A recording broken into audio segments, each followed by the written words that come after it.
Good morning. Today is May 12th, Tuesday of 2020, and I have another devotion for you, Devotions for Troubled Times.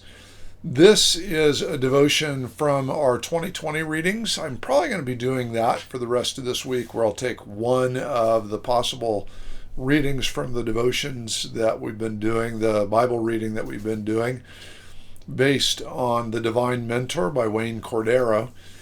And we are focusing on reading God's Word and listening for God's voice, expecting God to speak to us. That is really important.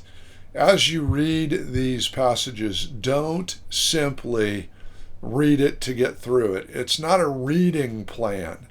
It's a listening plan. What I want you to do is read with an ear to hear.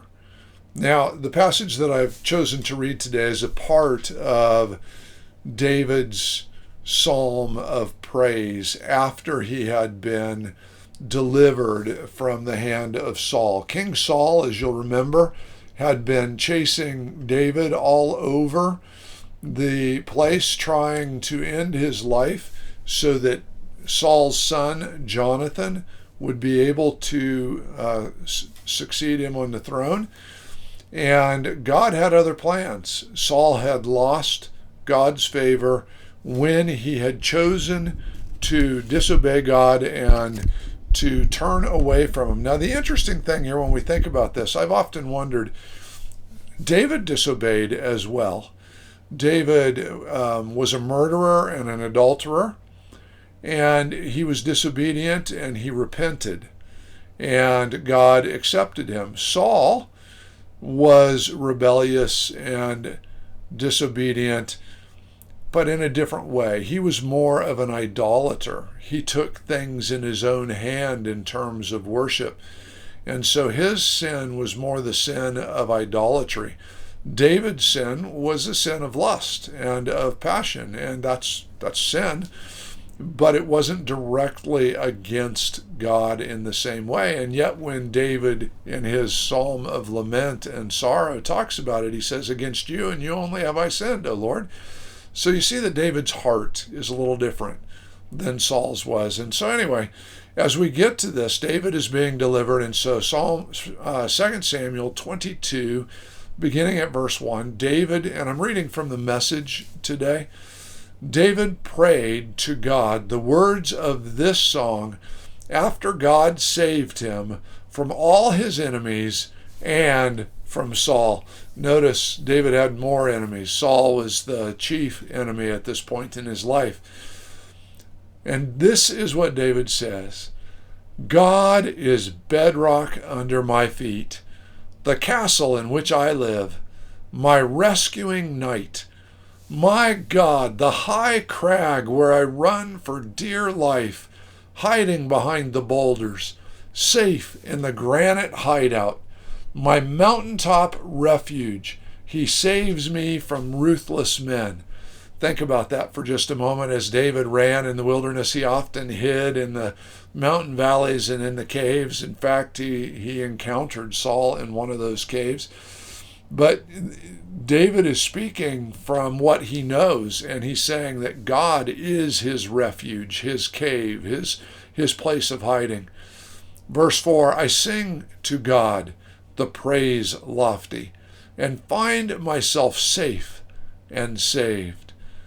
The waves of death crashed over me.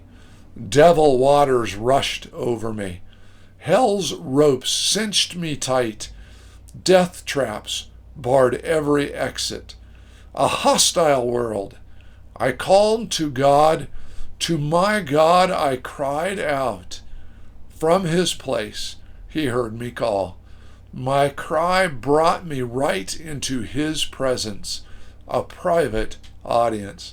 Isn't that awesome to know that David called upon the Lord and he sensed that God was right there, heard every word, and that he was going to answer? In fact, he did answer, and David's response is really astounding when we have a picture of God. This isn't the picture of God that we normally have, I don't think. And yet, What I want you to know is when you strive and seek and search after God, when you desire Him more than you desire anything else, you are one of His beloved children, and He is a righteous and vengeful God who will attack those who are harming you. And so David's picture here is amazing. He says, earth wobbled and lurched.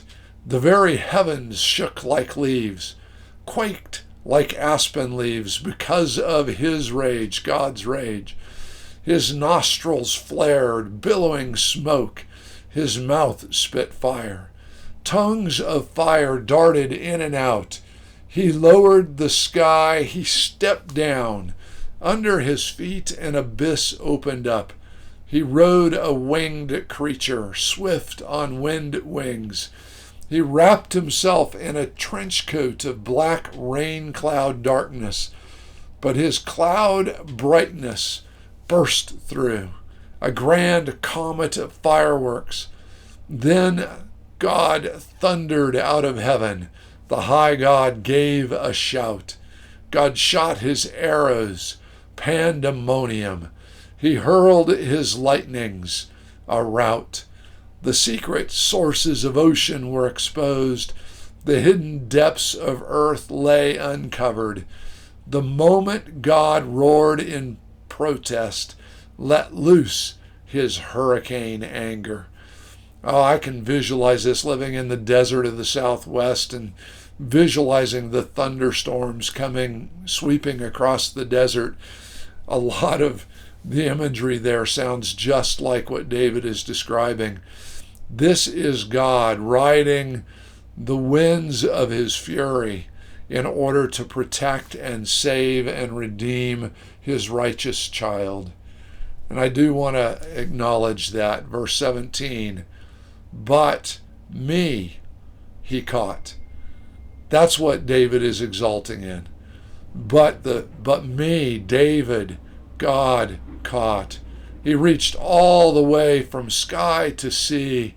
He pulled me out of that ocean of hate, that enemy chaos, the void in which I was drowning. They hit me when I was down, but God stuck by me. He stood me up on a wide open field. I stood there, saved, surprised to be loved. Brothers and sisters today, I don't know what your visual image of our God is. I don't know how you think of Him. So often I think we have a picture of Him as just this old man sitting on a throne without much to do. And, I want you to know He loves you. And what I want you to know is that His love for you will move heaven and earth to come to your defense.